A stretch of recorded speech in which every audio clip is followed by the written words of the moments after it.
another form of CC, and after the CC nerf, the Desatr can't afford to CC it too much because the CCs last half as long for each stacking CC there is on it. Wow, that was a big sentence. And yeah. Anyway, the Swarm Drake's beating on the Harvester, probably gonna kill it. I don't know, I personally think Irish Knight's home swords are much better than Swarm Drakes at killing Harvesters or a Stone Warrior Shadowlands, though I think, you know, I haven't actually seen Desatr use Cold Snap, so I'm guessing he's running a Stonekin deck without Cold Snap. And Sarlesch has already grabbed T3, notice. He's running a Stonekin deck without Cold Snap. Oh! Cultist Masters from Sarlesch! Cultist Masters, how much power does Sarlesch have? He has 170, that's okay, this is enough power to do the Nether Warp Evocator's Woe Cultist Master combination. Watch this in action. Desatr can't save his monument with Frost Heals because the Evocator's Woe prevents spells from being cast in this area, and the Cultist Masters do enormous damage, killing Desatr completely.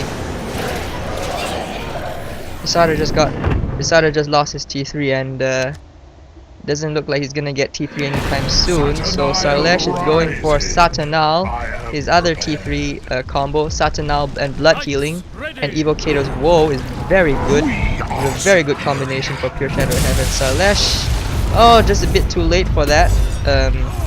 That the Evocator's Woe, he still got oinked, but the aggressor unfortunately was attacking the Saturnal, so it breaks free of the oink. All Sarlesch needs to do now is activate the Infused fealty to summon the Snapjaws, and the Saturnal will become completely invincible. The only options Desatr has right now, I think, are Irish Knight Home Soil, but not exactly the best thing if you have when the Snapjaws are there, because once Blood Healing goes on a Saturnal, it is practically invincible. Anyway, looks like Sarlesch is gonna try for that. But look at that. Oh, Desatr does in fact have the Cold Snap. My mistake. I just didn't see it before. Irish Knights to attack the XL Saturnal. As you can see, they're gonna do a pretty good job once the Home Soil goes down. Yeah, that's the Home Soil, and the Saturnal is gonna go down pretty fast. Especially once the freeze runs out. Look how fast they kill it. But Sarlesch is just gonna pop a Blood Healing. Heal it to full completely. Yep. And what's going on here? Another Saturnal from Sarlesch. Yes, Desatr is in big trouble now. He could not attack Sarlesch early game fast enough, and now Sarlesch is gonna completely destroy him because Desatr just did not put enough pressure on Sarlesch and allowing Sarlesch's resource boosters to pretty much win the game.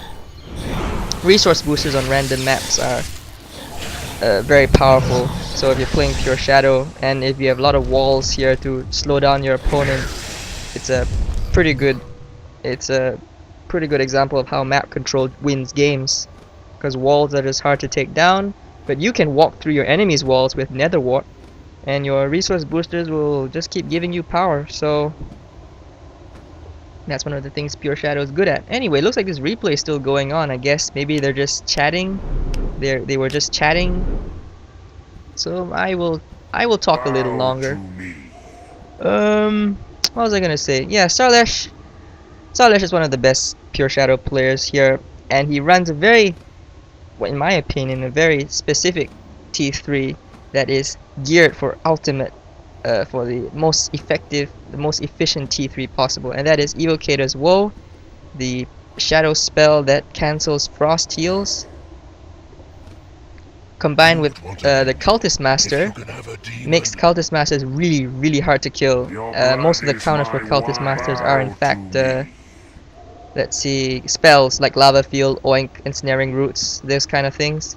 With Evocator's Woe and Nether Warp, which is the T2 Pure Shadow spell, the Cultist Masters become teleporting monsters. They just teleport, Evocator's Woe, or actually no, summon the Nightcrawlers first, then teleport, then Evocator's Woe, and any ground unit that are next to the Cultist Masters about to die, any buildings next to the Cultist Masters will also die.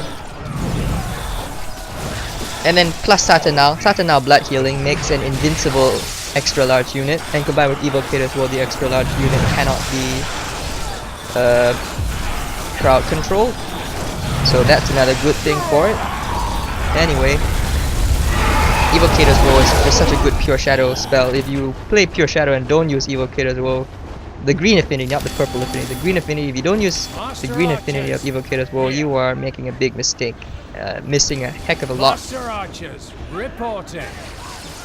Missing out a heck of a lot of the fun of playing Shadow, which is to just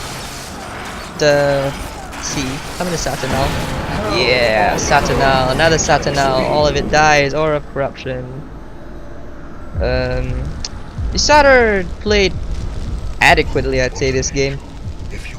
Stonekin, I'm not sure, I haven't seen a really good Stonekin replay for quite some time, so if I ever get my hands on a Stonekin player owning someone, I will definitely do a replay on that.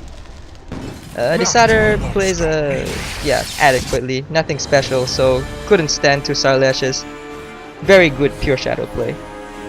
Anyway, hope you enjoyed the replay. See you all next time.